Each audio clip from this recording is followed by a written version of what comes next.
This is Geek Gab with your host, Dornall, and me, Daddy Warpig. We are back. Geek Gab for Monday, September 8th, 2025. And today we are going to be talking about the brand new movie Weapons that just came out a mere almost 2 months ago. Brand new, brand spanking new. We're also going to be talking about the brand spanking new movie Companion that came out like 6 months ago or something. And the even brand newer movie, Glass Onion, that came out like 2 years ago, I think. Right on the cusp of breaking news of pop culture. Honestly, I've seen a bunch of movies this week, but they were all like they all like blur together because I was watching them for research for other things. I don't even remember what ones they are. And some of them are just like really small, really quick zombie movies. And then I figure out like 2/3 of the way through the movie, I figure out, wait, I've seen this before. I just didn't remember it until now. But that's not my fault because they were movies called Zombie World. There were three of them. And you'll have to forgive me for the really complicated nature of the naming scheme. Are you ready for this? I'm sitting down. The first one was called Zombie World. Okay. The second one was called Zombie World 2. That's okay. I'm with you. I'm with you. Now, would you like to guess what the third one was called? Well, I don't know if I have enough information. You know what they say, you need 3 or 4 to make a pattern. But I'm gonna go down on a limb, Daddy Warpig. Is it Zombie World 3? You would think that, but it was called Zombie World 3 Electric Boogaloo. Really? No, I'm lying. It was called Zombie World 3. Um, so Zombie World 3 I had never seen before. Zombie World 2 I had seen before. And Zombie World 1, I keep thinking that I have seen it before, but I'm not willing to commit to that. The thing is, these are, like VHS, right? You and I have both seen the VHS series or several entrances in it, Yeah. entries in it.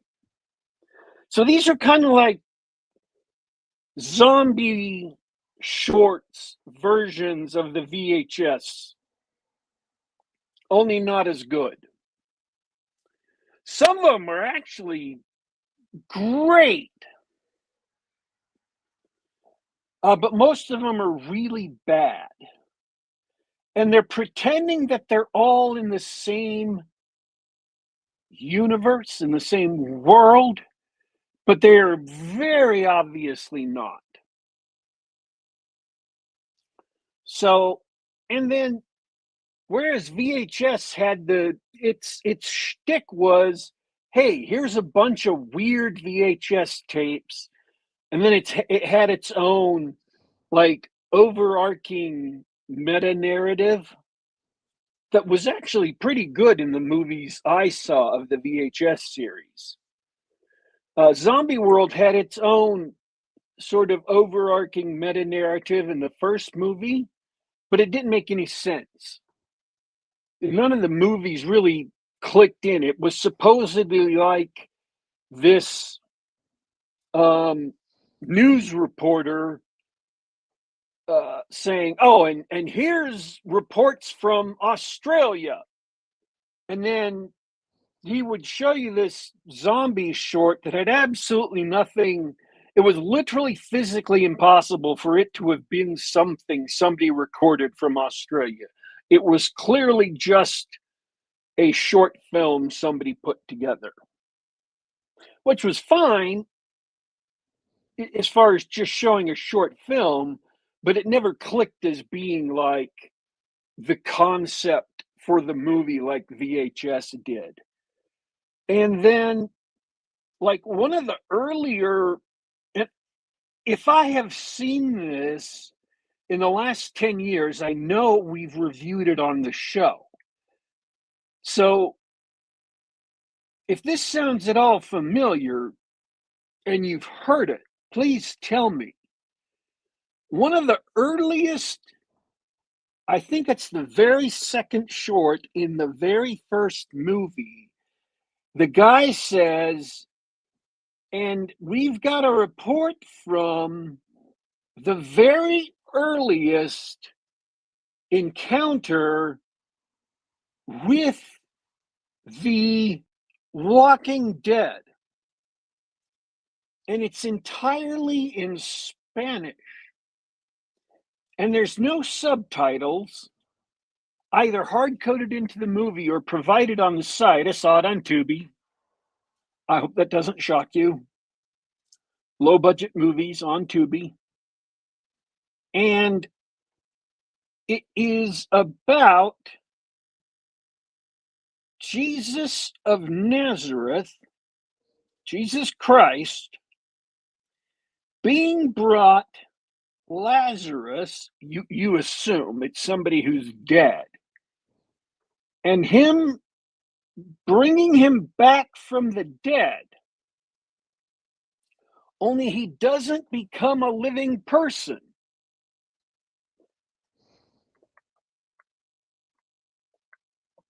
Is it a zombie? He's a zombie. Sorry, I didn't mean to make that a dramatic pause. I just had a sudden... It was dramatic, though, nonetheless. I had a sudden need for water because I've had a bad cold. And I didn't want to cough into the mic. It's a zombie. And that he attacks a bunch of people, Judeans or whomever they're supposed to be.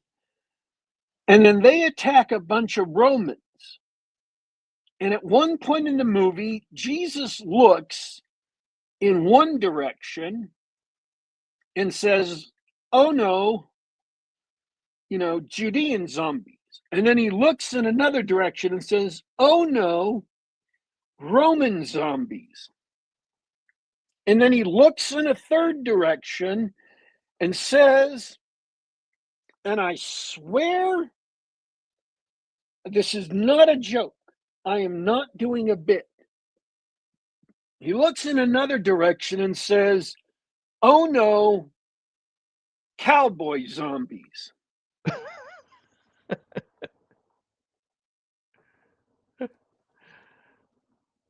Okay. And it's a bunch of people dressed up as cowboys in zombie makeup, carrying 6-shooters. Sounds pretty great. And then he asks Judas if he has a fish. Judas looks at him kind of quizzically and says, "Yes." And he pulls out exactly one fish and hands it to Jesus. And Jesus transforms it into 3 fishes and throws 2 of the fishes at the zombies. And they go through, the 2 fishes go through 2 zombies. And these are not small fish. These are fish about the size of a boombox, if you'll forgive the 80s expression. That's quite an anachronism, Daddy Warpig. This film is getting less believable by the moment. They're big fish, is what I'm saying. But they're thin. And he throws them at 2 zombies. I'm not saying a boombox appeared. I'm just saying that, relatively speaking, they're huge fish. They're longer than the size of a fingertip to an elbow, and they're about as big around as an iPad. And they go right into the zombies. They destroy the sternum and the rib cage of the zombie, and the zombies just collapse to the ground.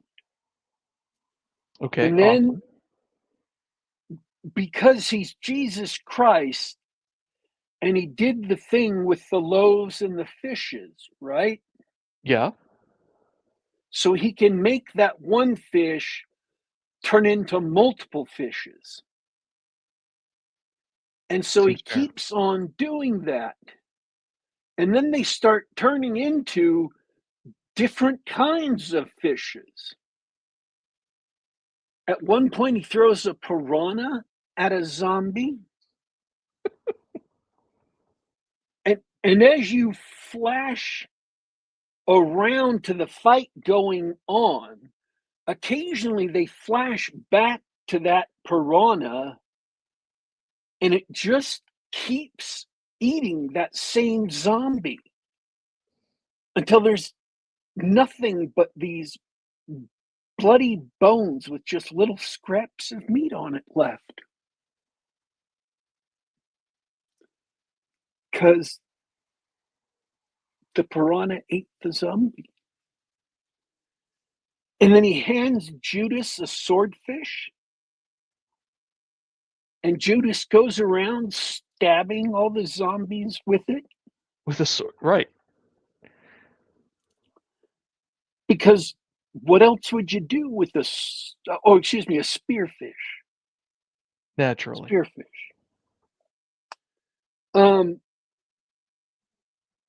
And Judas got so depressed at one point before this big melee that he hung himself in a tree from his own intestines that a zombie tore out, because he didn't want to die and turn into a zombie. So Jesus prays to Heavenly Father to bring Judas back. Judas comes back to life, hanging in the tree from his own intestines, and dies again. Because he's hanging in the tree from his own intestines. Wow. So Jesus lets him down out of the tree and then prays again to bring it back to life.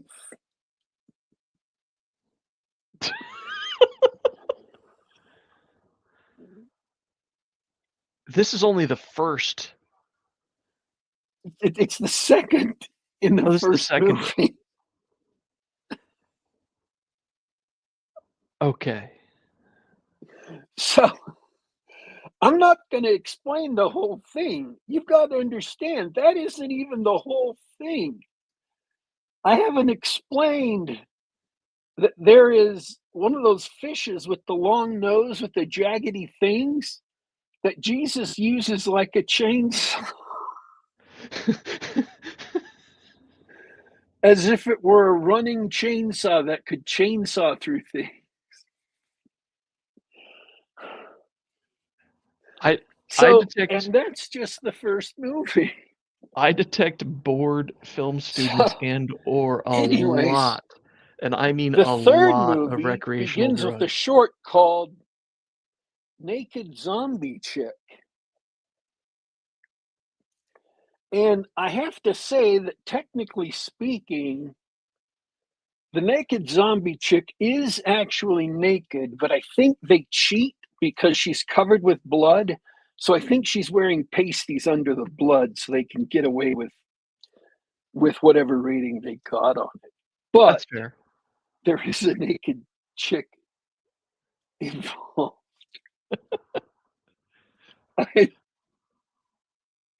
This is amazing. So I watched that series this week, and that's the movies I'm not even really scheduled to talk about because how do you review something like that? They're all different shorts, and you can't say, no, you shouldn't see these, or yes, you should see these, because some people might find that sort of thing precisely the kind of stupid funny that they really like. Oh, it would be at home on the Bone Bat Film Festival. Jesus Christ brought back Judas, and he died again because he was still hanging in the tree.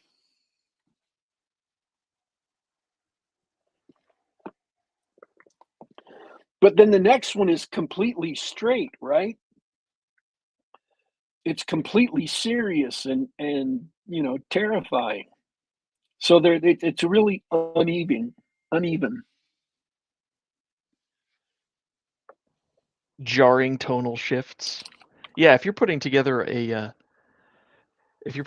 anthology like that, you have to set the films in the right order so that you actually get the right tone. It's like a DJ putting together a set list or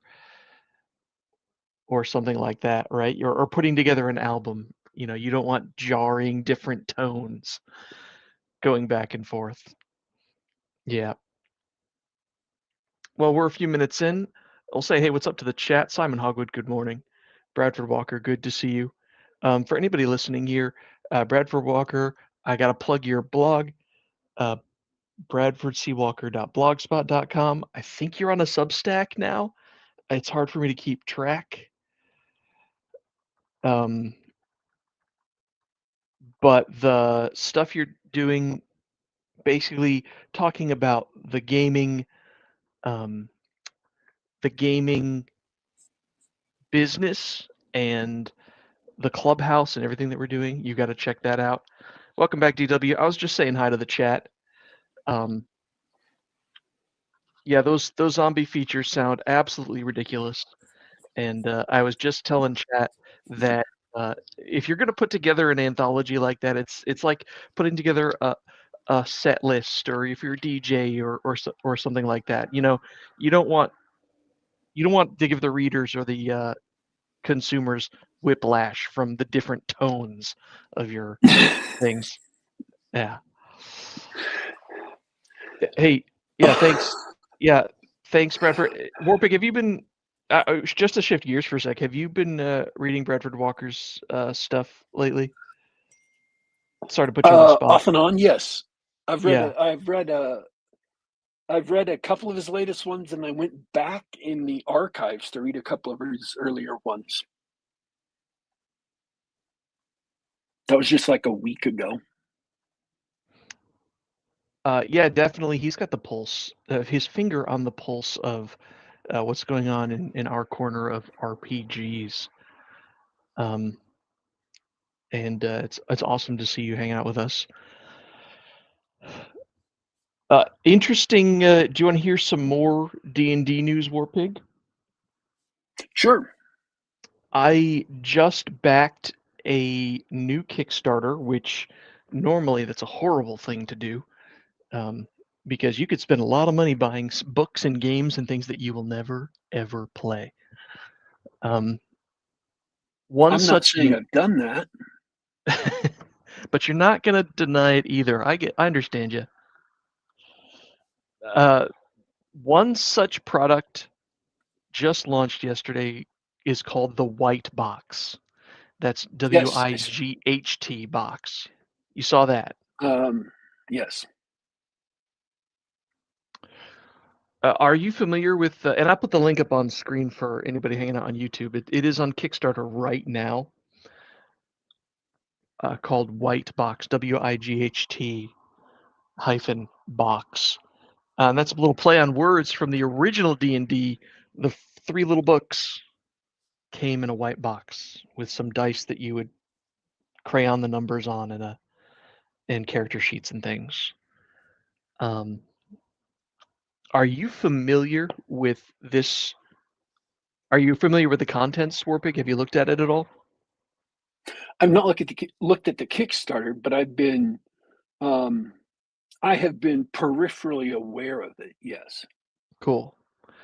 So let me explain a little bit for anybody who's hanging out and interested in RPGs and sort of explain why I backed it.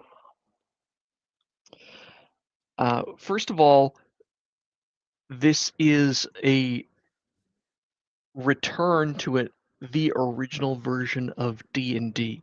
There's been a lot of talk in our hobby for a long time about the OSR, and they've been cloning and remaking and adding house rules to the basic expert version of rules, which was the red box from like 1980.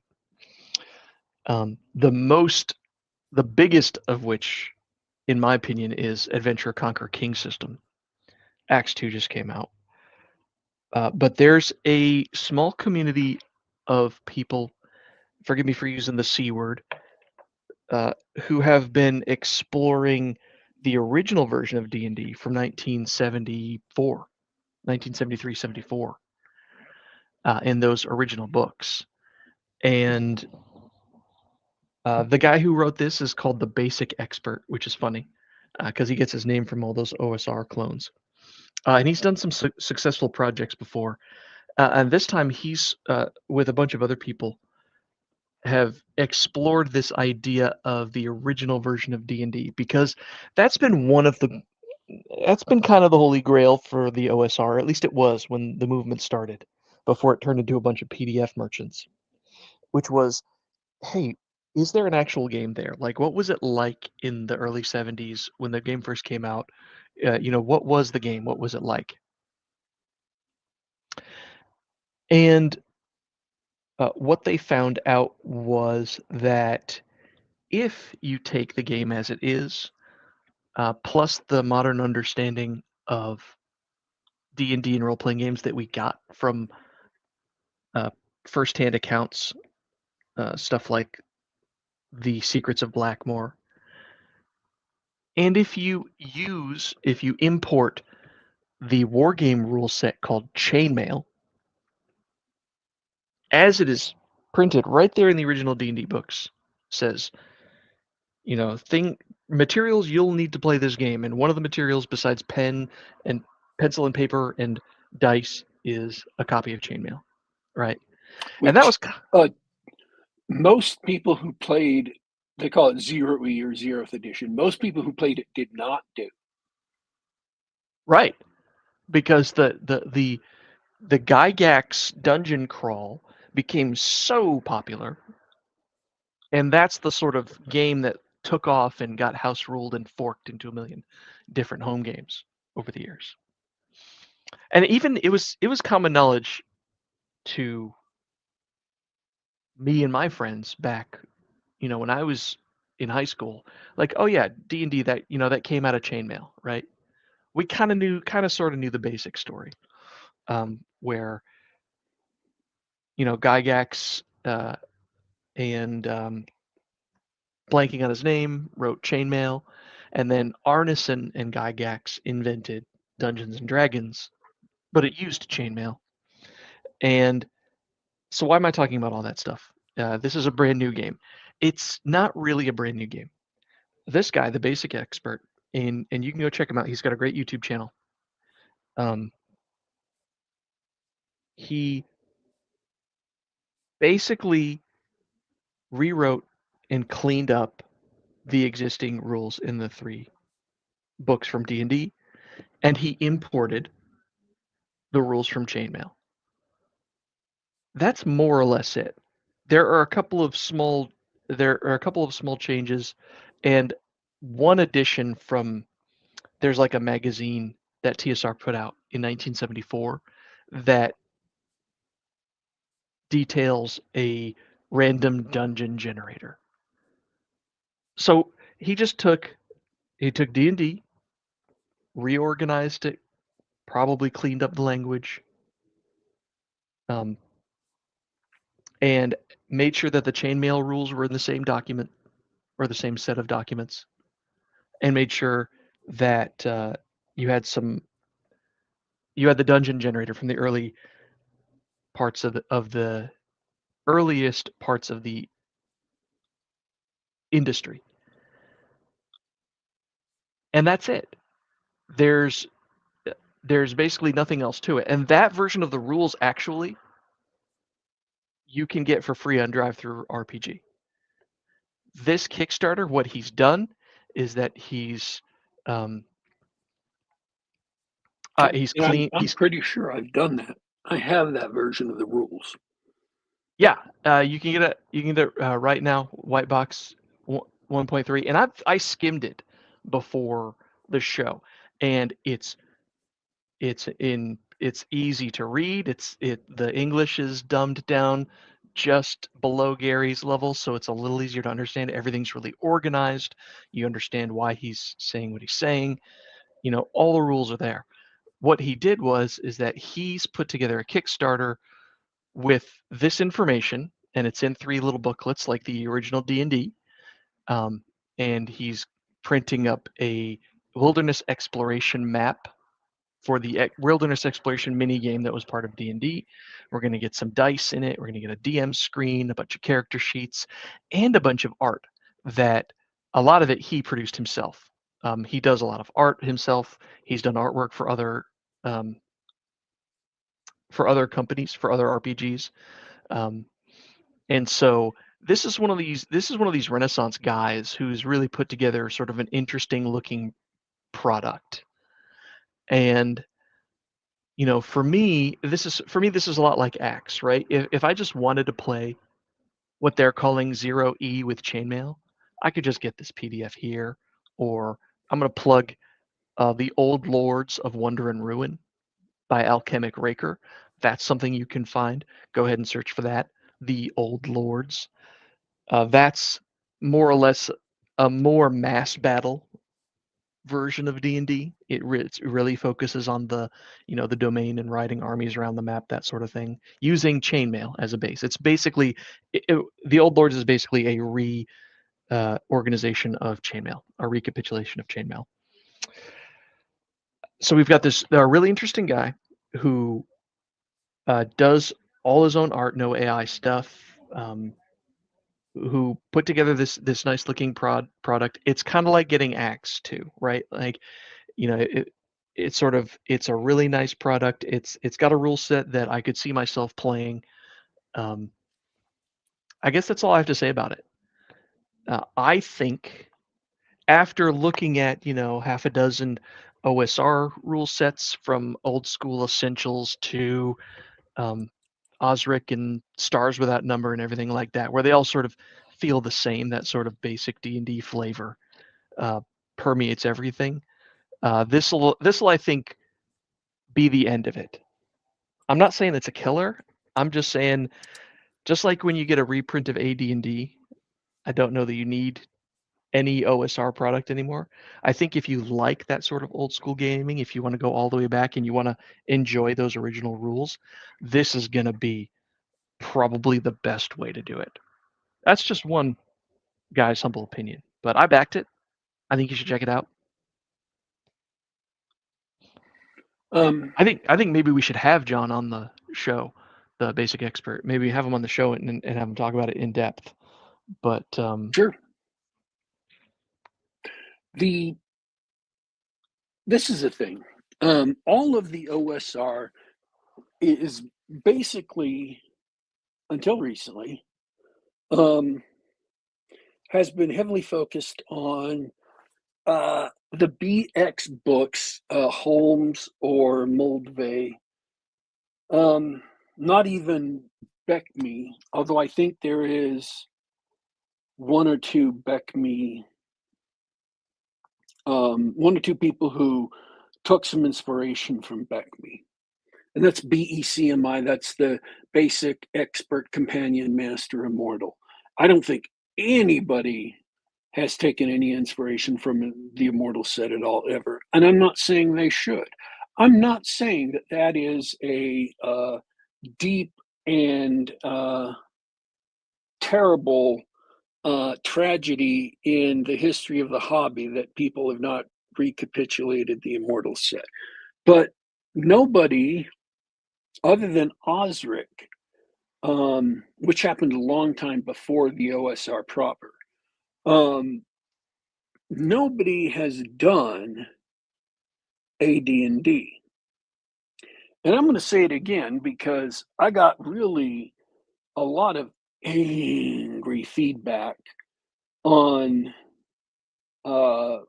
Twitter from people who had said the things before that I myself said. And that's what ticked me off the most, is that people who had said before several times what I had said got angry and really attacked me for saying this. But I think that the existence of the OSR and the existence of no clones of AD&D, even though in my opinion, the several of the core mechanics and many of the class ideas and race ideas are just superior. I think BX was one of the biggest mistakes TSR ever made. And you understand why they made it when you look at what was going on and when and how. When you look at what products TSR had coming out at what time, and they were stumbling to try and get stuff put out. I mean, Gary Gygax wrote Chainmail, and the reason why Chainmail wasn't incorporated into Zero E AD&D was that it was published by another company, not TSR, and that company held the rights to it. And so he had to publish 0th edition Dungeons and Dragons and just say, oh, and by the way, go buy this other game from another company because that's half of D&D, until later when the rights to Chainmail reverted to him, and he could publish it through TSR. But by that point, he was halfway through, the 10-year period that was building up towards AD&D, and it was time to put something together that would be an entire game, but he didn't want to put AD&D out because he was moving towards getting it ready. And so they had to put something new out, and he was overseeing AD&D and didn't really pay close attention to D&D to make sure it would be like a good introduction to AD&D. Instead, it was entirely its own thing. It was like only technically barely compatible. And this is the point I'm getting to.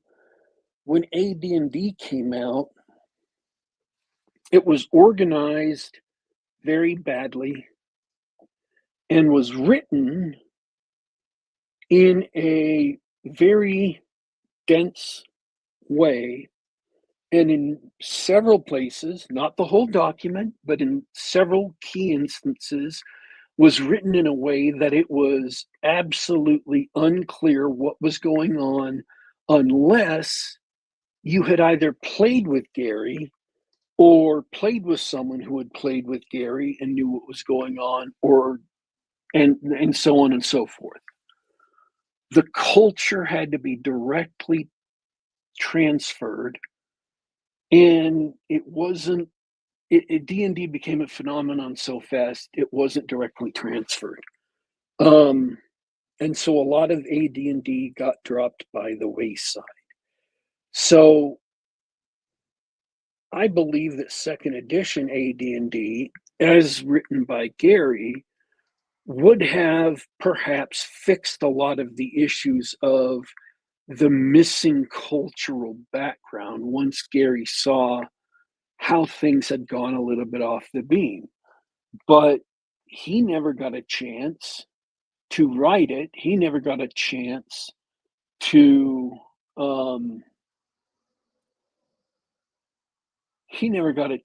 to make that edition because they had problems with people and coming in and taking over TSR and kicking Gary Gygax out. And so we got a version of AD&D that simply got rid of critical core components of the game. And so there has been no real edition of D&D that reflects what D&D was actually like when AD&D was published, or even that reflects what D&D was like when Zeroth Edition was published. So I'm to take this back to the white box. I'm hopeful that by integrating chainmail and integrating what was published in the 3 little books, that we'll at least get the text of what was published at that time. And whereas I don't think now that we will ever be able to fully uncover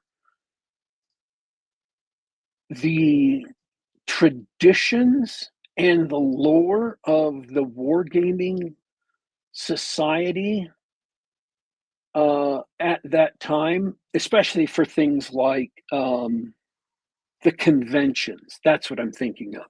The conventions surrounding, for example, initiative, and how the judgment calls were sort of codified to where people knew enough about the equipment, knew enough about situational modifiers, knew enough about the real world stuff that would apply to knights charging uphill at a pike formation, or knights flanking a group of unsteady farmers with spears who are set downhill or whatever, to be able to judge, okay, these people, even though the knights lost initiative, they should be able to attack first because they're charging downhill and they're faster, and they're their spears are slightly longer than the spears that the farmers are using. And so the judgment call of the DM is that they should be, or the referee at the game table is that they should be able to attack first, and then the unsteady farmer should be able to attack. And then, even though the rules don't strictly say it, you'll make a morale check for the farmers. I don't think those. I think those conventions were implicit. I think those conventions were complex. And I think those conventions were based around years of experience with these kinds of war games. And all of that knowledge went into chainmail. All of that implicit knowledge, all of that understanding of the game that had been developing for, over decades, was necessary and baked into D&D and baked into AD&D, and I don't think it even occurred to anybody in that place and in that time to write it down, because it didn't occur to them that D&D would become this thing, would become this big runaway hobby that everybody, that 12-year-old kids across the country would adopt and would need to know those things. Or would at least need to have some formalized subset of those things set out in a book where they could pick it up without ever talking to anybody from the wargaming culture, out of which Arneson and Gygax and Wesley and Rob Kuntz and the others came out of. So I think it was something that sprung up. I think it was a roller coaster that caught Gygax and Arneson and the others up in it, and I think that they were shocked to have it. Were shocked to have it going on as hard as it did, as broad as it did, and as long as it did. So that's why a lot of that didn't get transmitted. And I'm not trying to criticize them. I'm not trying to hurl stones at them. I'm just trying to say, yeah, these things happen. And so I don't think we ever got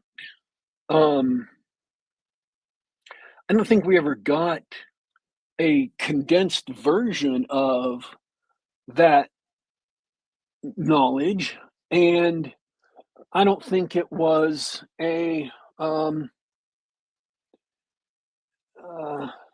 I don't think anybody ever realized why that would be necessary until maybe it was too late. And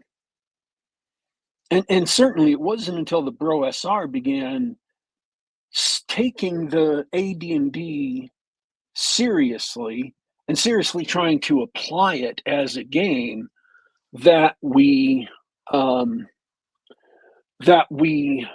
began trying to apply those rules and saying, oh, there are things here that are really complicated that this language of this sentence just can't be parsed, whether it's badly written or whether it just depends on understanding something that isn't present in the text. It doesn't make sense as a sentence by itself. So it is unfortunate, and I don't think that kind of extensive implicit wargaming experience and knowledge can be passed on to DMs and players anyway. I don't think it's practical to do so. I don't think if you're sitting down and you're developing a game, I don't think that's a desirable goal. I don't think that's a wise goal. So I think that if you're, as a game designer, looking at how to do something, you need to study as much of that information as is practicable, and ingest it, think about it a lot, and reflect it in your game design in as clear and unambiguous a manner as you can, and then explain the rules to the players and GMs. And if you're feeling really, really ambitious, produce a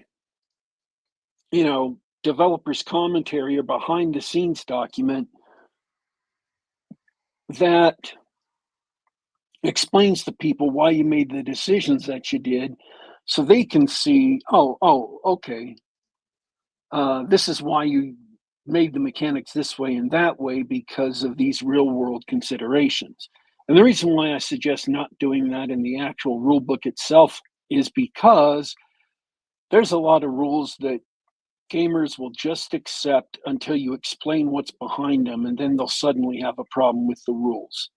Because then they'll tell you, no, you're wrong about this, and no, you're wrong about that. And you'll have a horde of, well, actually, guys descending on your rules to say, no, that's not how it is in the real world, even though it's very definitely too within the limit of expertise. I call it the cloud of expertise. I'll explain that in a second. That's definitely a defensible interpretation of how the real world is. Here's the cloud of expertise. It comes from the problem that when you consult experts, experts are going to break into a bunch of different camps, and each of them has a good defensible interpretation of what the real world is. And I'm just going to take, as an example, a gun forum. When you get on a gun forum and toss out an argument that they've had a million times before, like AK versus AR, and I don't mean any particular gun, I mean the AR action that goes into the M16, that goes into the AR-15, that goes into the M4, that action. You get a bunch of people lining up for the AK. You get a bunch of people lining up for the AR. You get one or two idiots lining up, not idiots, one or two very particular people lining up for the Mosin Nagant. And so if you in your game assign higher damage value to the AK or higher damage value to the M16, you're okay. Because it's defensible. It's just whichever way you want to jump, you have experts who will support you either way, and that's within the cloud of opinions. And I say cloud because if you mapped experts on a paper, they'll be kind of all over the place, but they'll coalesce around AK, they'll coalesce around AR. But so that's right, that's defensible. But then in your game, if you choose something, there may be no perfectly right answer, but there are definitively wrong answers. If you choose something like an Uzi or an Ingram Mac 10 and make them the most damage, you may not be able to pick an expert answer between the AK and AR, but you can pick something that's completely wrong. Okay? So that's the cloud of expertise. Is you may not be able to pick exactly which is perfectly right, but you can definitely tell what's wrong. So as a game designer, what you do is you study an issue well enough to figure out where the cloud of expertise is, and you pick something within the cloud of expertise that makes sense for your game, that makes sense for your setting, and stick with that, and don't really explain the decision in detail in the pages of your game, because otherwise you're going to get people who are not experts who are going to argue with you about every little damn thing because they don't understand the cloud of expertise. They don't understand there's a bunch of experts who all kind of disagree, but who are all maybe right or maybe wrong. They don't understand the cloud of expertise. So that's why you don't do it in the text of your game itself. That's why you just say, here's the rule, and you let the chips fall where they may. And the point of making all these decisions explicit in the rules is you learn the reasoning as a game designer. And that way, every game master doesn't have to grapple with the cloud of expertise themselves. They don't have to learn about the real world so much on their own to make their own decisions about the cloud of expertise. They don't have to make the decision between the AK and the AR and the Mosin Nagant and the Ingram Mac 10 and the Uzi by themselves. You've made it for them, and that's your frickin' job as a game designer. It's your frickin' job to make those decisions for them, encode them in the rules, and then if you want to, because you're fond of arguments with, well, actually, guys, go ahead and make a behind the scenes or a making of book and expose the arguments because, you know, you like undermining your rules and want people to complain about them every time they play your game. But that's why you have game designers. Yes, in Milwaukee, they may have had people who were cool enough and a big enough and well-educated enough environment that they could all deal with the cloud of expertise problem at the table and in among themselves because they had a nice unified community with strong reinforcing values. But for D&D, when it got spread across the country, that wasn't going to happen. And if you're making your own game, that is not going to happen for you. You just need to make the decisions for yourself, and you need to grapple with the problem of the cloud of expertise and bite the bullet, make the decisions for everybody else playing the game, making them in a defensible way, because people who really are experts will say, oh, okay, he's educated himself enough to at least pick an answer somewhere in the area where all the experts fall. And he's not picking stupid answers. You may not be able to pick the right perfect answer because no one can, but at least you're not picking a stupid wrong answer. That's your job. At least you're not picking an obviously stupid and wrong answer. That's the best you can do with a lot of these choices. That's my game designer rant for today. Should we talk about movies? Sure.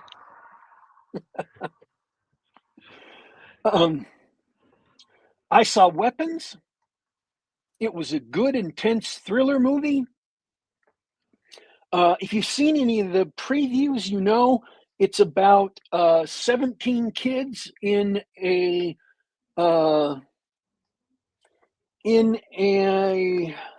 I believe it's a 5th grade elementary school class who all at the same time at 2:17 in the a.m.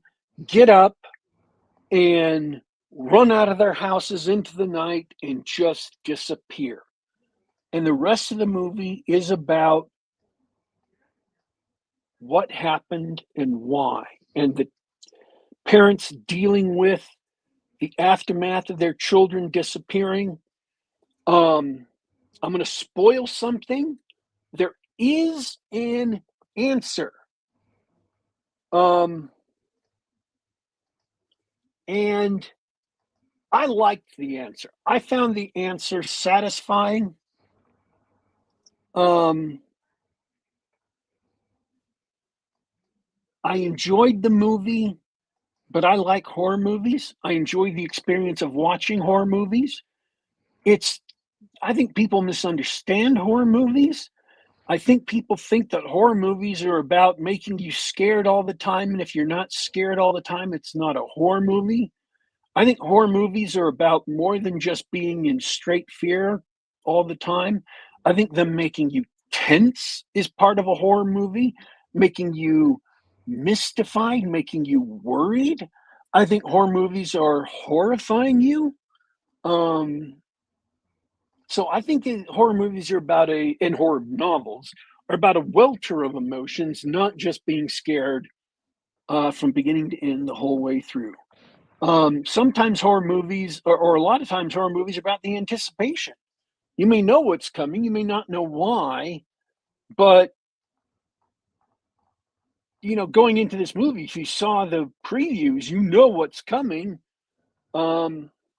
Fortunately, this movie dispenses with that by saying literally in the opening seconds of the movie are, or the opening minute or two of the movie is, hey, these kids disappeared. And then you get the rest of the movie. So they just get that right the hell out of the way. That's not even a spoiler. First couple minutes of the movie, bam, they're gone. So it's got Josh Brolin in it. He did a great job. It's got a few other actors you may recognize and not know who they are, as well as a bunch of no-name actors. If you remember the Doctor Strange movies, his sidekick, Mage, who takes over from him being the Sorcerer Supreme,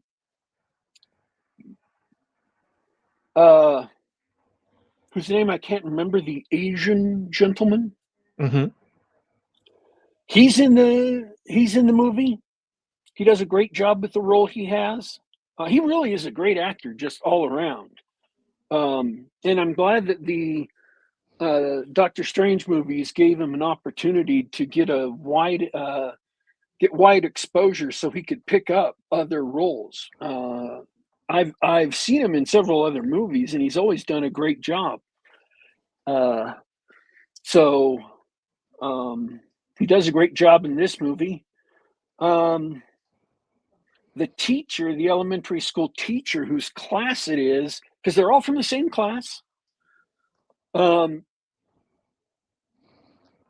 seen her in other things, and apparently I know her by her haircut and the back of her head, because as soon as I saw the haircut and the back of her head, I knew which actress it was.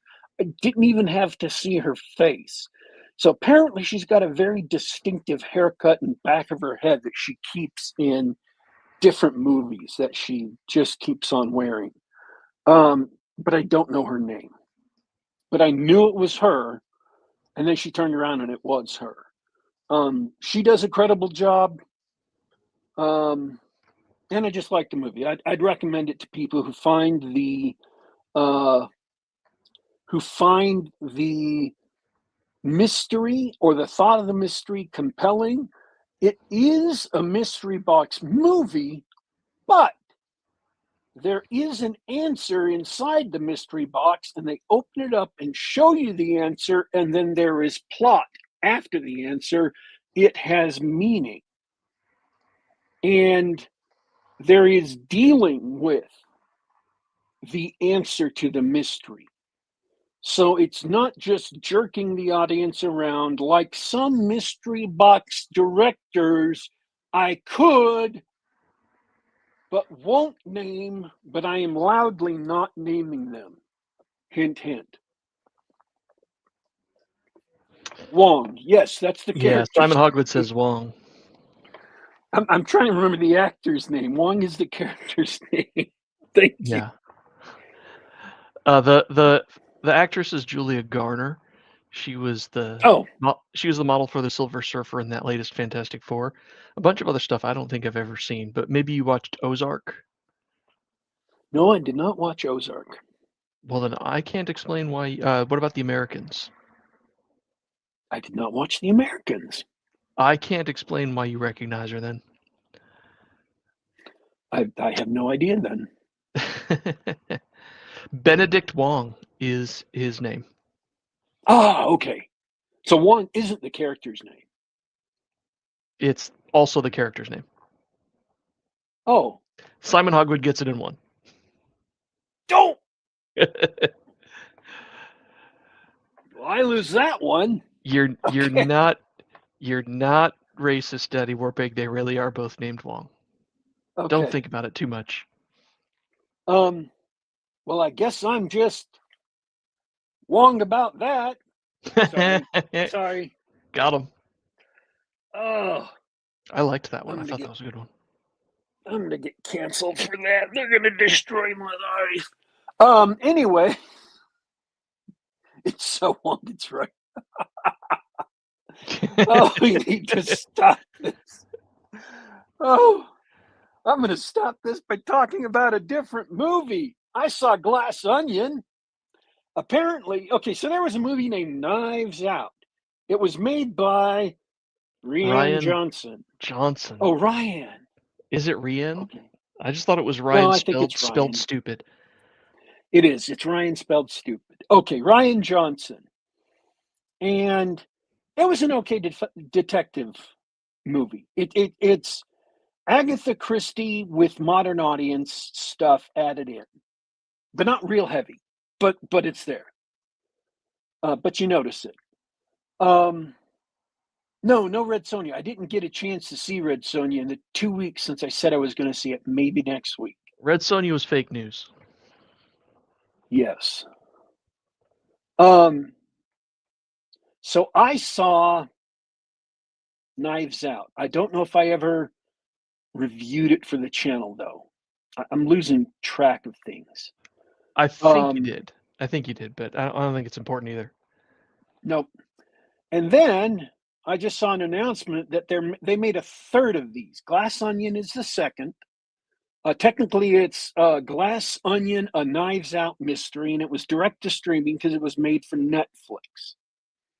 And then they made a third one of these. It's supposed to be out in November. So I heard that like last night or the night before. And so I bit the bullet and I went and watched Glass Onion just so I could get the second one out of the way to see the third one. And I'm going to describe the experience of watching the movie. Wow, this is good. I really enjoy this. Wow, this is great. I'm really, really enjoying this. And then we get to the ending. Wow, this is actively evil. I hate this, and I never want to hear about this movie again. Wow. So What they happened? what happened is one of the characters burns the Mona Lisa, the Mona Lisa. Okay. I'm sorry, I'm spoiling the movie. Go ahead. Burn deliberately and with malice aforethought burns the Mona Lisa to get revenge against a bad guy. But when you're burning one of the icons of Western civilization to get revenge against a bad guy, just because he's a murderer, and the film is portraying that as if that's a good and decent thing, and nobody even has a second thought about it, that indicates that the people writing the movie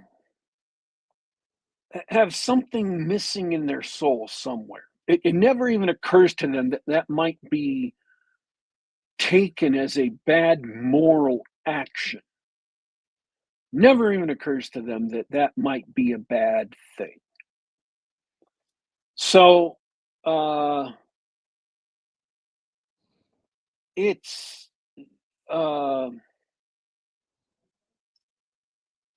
and the thing is that you remember what I said?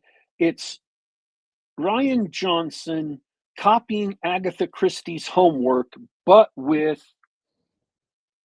modern audience stuff mixed in.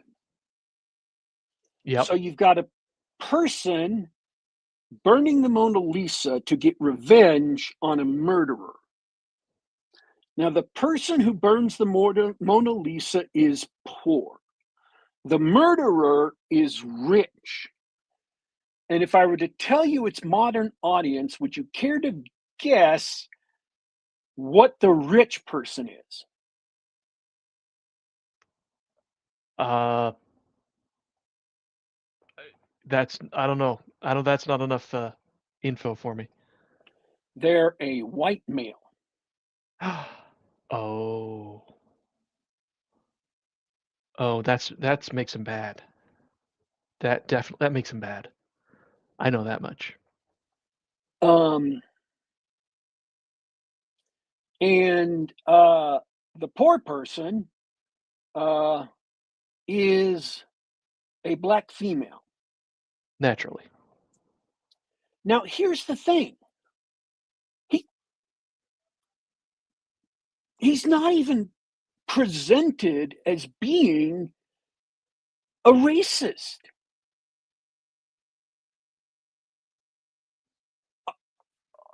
Unless he's just assumed to be a racist because he's a white male who's rich. That is He correct.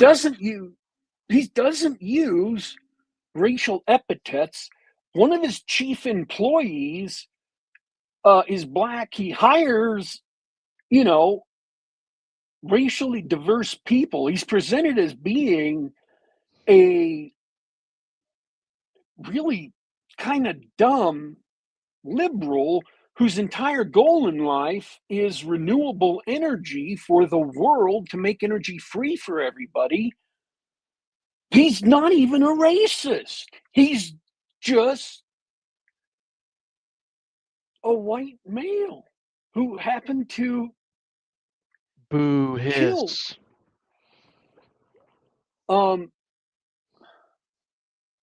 But it's okay to literally burn the actual physical Mona Lisa from the Louvre in order to get revenge on him for his deliberately, not even accidentally. This person lights a fire to blow up his house, but the Mona Lisa is in a case that will protect it. It will not get burned. So she charges across the room, pushing people out of her way to hit a button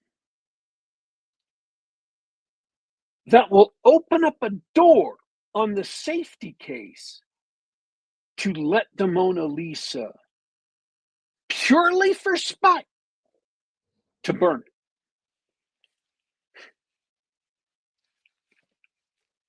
So I've just spoiled the entire climax of the movie for everybody. I'm sorry. But nobody questions this. All the people who literally jumped in front of her while the house is burning down around them to stop her decide, no, she's right. And they're going to join in and help her after this happens, after she burns the Mona Lisa. And so, nope, this movie is evil. I'm done. I was enjoying it up to a certain point, but that cashed me right out.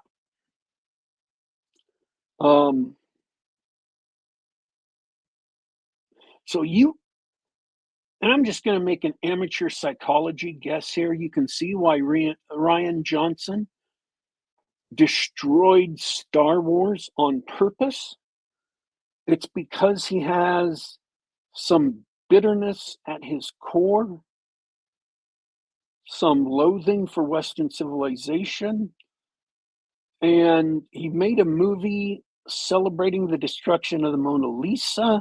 And in the real world, he literally did that to Star Wars. So there is something in his soul that celebrates destroying cultural heritage. There's something wrong with that guy. I don't know what it is. I don't care. I'm not going to try and figure it out. That's not my problem. So,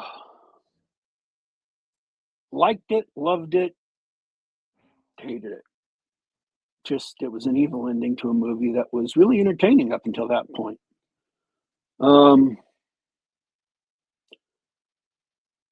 And finally, Companion.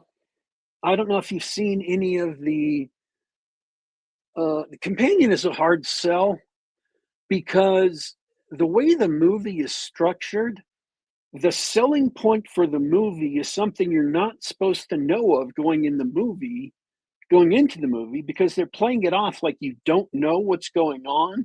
And it's supposed to be this twist in the movie that this thing comes to light. And yet the commercials had to tell you it because it's the premise of the movie. And there's no selling point of the movie if they don't tell you what this big twist that's about 15-20% into the movie is. So all of the trailers going into Companion, we're switching movies now, Companion. And I don't know how to explain the movie if I don't tell you the same thing that everybody else has already spoiled, because it's the actual premise of the movie. So I think that was a mistake in the script. If you ever write a movie script, don't make the first twist the actual premise. Give your movie a different premise that is grabby, that makes the audience want to watch the movie, and then make your first twist a twist that people won't see coming, so they can say, oh, this is even better. Because when your first twist is the premise of the movie, that's the only reason people are going to go watch it, then there's no reason for people to watch the movie. They'll just be like, oh, okay. Because here's the twist. Or here's the premise of the movie without knowing the twist. 4 friends go up to a cabin by a lake that's owned by a Russian. And things happen there. That's it. Okay. Here's the premise, and it was given away in the trailer, so I don't consider I'm spoiling anything because it was already spoiled if you saw the trailer. 4 friends go up to this cabin that's owned by a Russian. He appears to be sort of a shady Russian guy, and he's dating one of the friends, only he's also married. And the main character dude, his companion, his live-in girlfriend, is also a sex bot. And if you don't know what transpires after that, you don't understand science fiction. You know nothing about science fiction. Can you guess what happens after that? I only know bad things are going to happen. Yes, bad things happen. That's exactly right. It's a robot. It's a sex bot. They're in an isolated location where they can't even get phone service unless they go out a little bit, and bad things happen.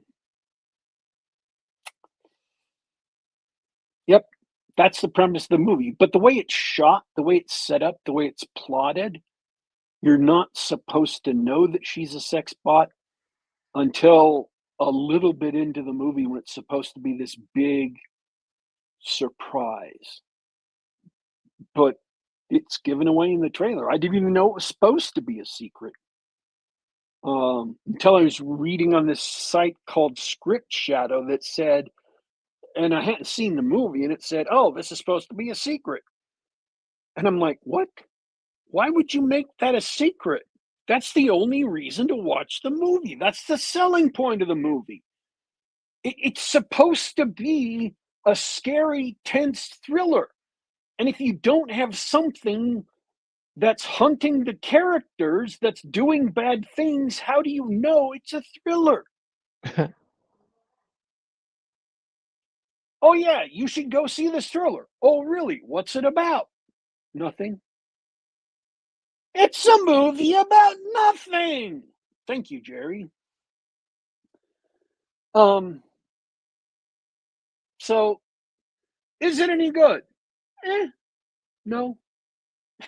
I mean, it's almost good. Kind of. But it's got the same modern audience problem. The sex bot's a woman. Right, Uh, naturally. it does have some good twists. It's got some good twists that, in retrospect, are telegraphed well. That if you're paying attention and you're thinking in terms of, hey, the people who made this actually are trying their best to set up things that seem illogical, and when they seem illogical, that actually means they are illogical. That means something, but their problem is that they are also modern audience types, and so some of the things that seem illogical are also just political stuff poking their way to the surface. So it's hard to tell. You don't really trust the filmmakers, and none of the people act like people. They just don't act like people. And so you can't tell what's logical or illogical because they're not acting like human beings. Um, it's got some neat technological stuff that, you know, isn't technically how technology works, but it's sort of like technology. I mean, you can tell how a person who has interacted with technology would think that that's how technology could act, or at least well enough, close enough to how technology acts that it would pass for it in a movie where people who don't know how technology works for this movie. Um,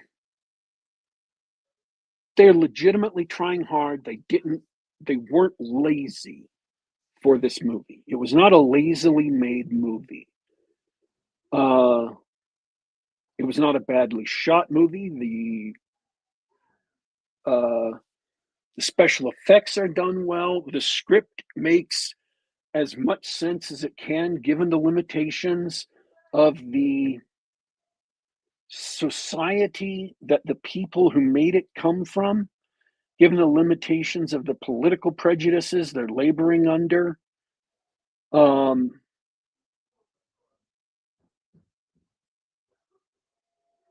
Giving the lack of knowledge and of experience with real people in the real world, or their interpretations. If they have met real people, their interpretations of interactions being filtered through whatever politics they're seeing the world through. Uh, it's almost good. I'm not going to try and rewrite the movie to figure out what would make it good. That's just not my hobby anymore. I used to do that. You notice I used to do that on this show, and then I gave up like 3, 4 years ago or 5 years ago. Yeah. Uh, I gave up because I just got tired. There was just the gap between what would make a movie work and where these movies are is just so big that it's not worth the effort.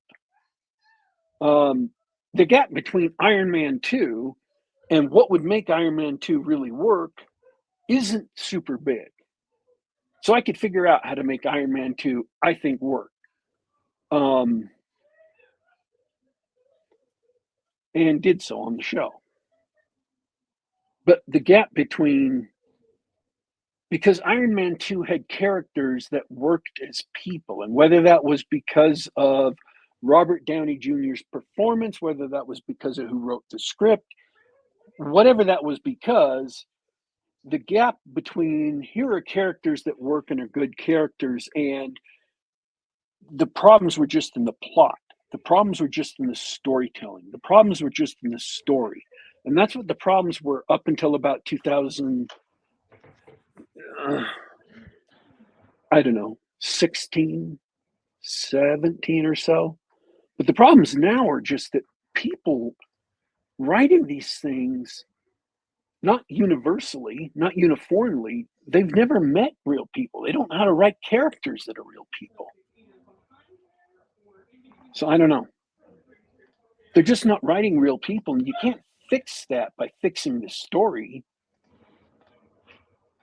You just have to throw the whole thing away and rewrite it from scratch. And it's take been that way for a only the long time. premise and create new characters in new situations or similar situations and rewrite everything. And if I'm going to write an entire movie, I'm going to write my own entire movie. And try to get paid for it, not write their movie for them. Mm-hmm. So, Glass Onion, skip it like it was a person with Ebola. Companion, a lot of talent and craft wasted on something that isn't about people doing people things. It's about almost people doing almost people things. It was made by aliens who hadn't met any humans, but they'd heard them described a lot. Secondhand. Weapons, I thought it was a really good movie.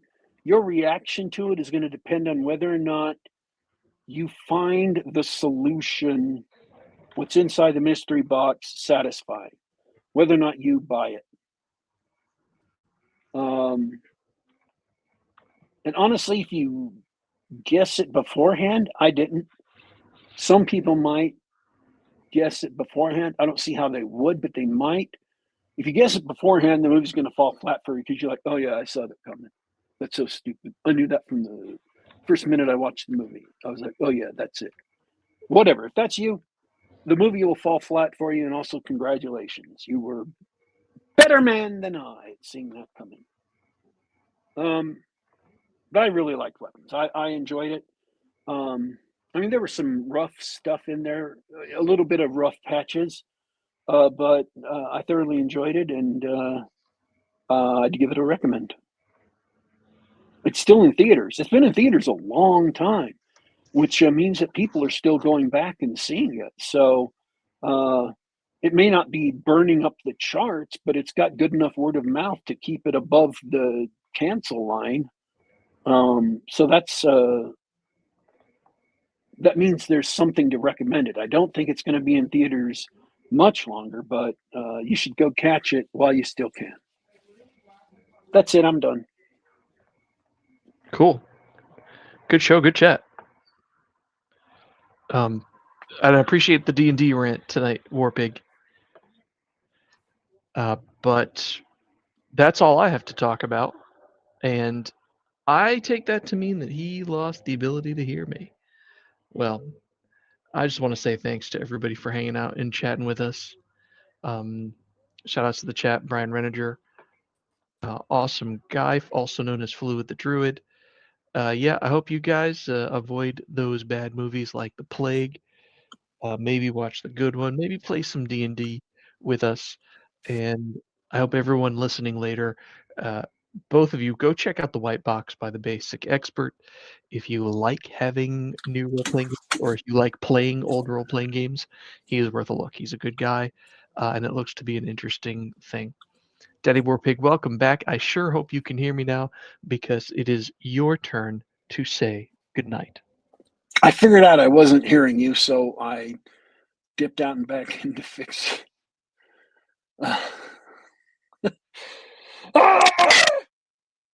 No, we're fine. We're all fine here. Everything's cool. How Everything's are you? fine. Everything's fine. We're not having technical problems here on the Gab. That never happens. Holy crap. I'm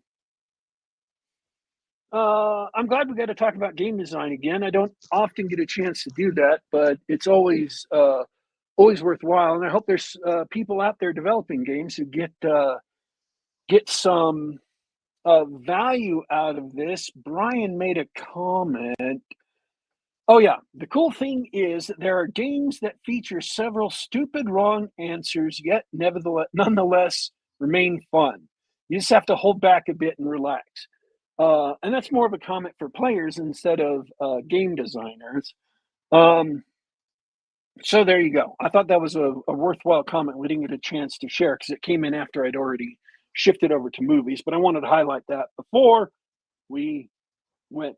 So this has been Geek Gab for Monday, September 8th, 2024. I'm really glad we got to talk about those movies because they were worth watching. For me as a critic, just to dissect, just to understand, just to have the experience of watching them. As an audience member, that may not be, at least those two, may not be worthwhile. They were not so painfully bad that they made me hate my life. Which I have watched things that were so bad they made me hate my life while I was watching them.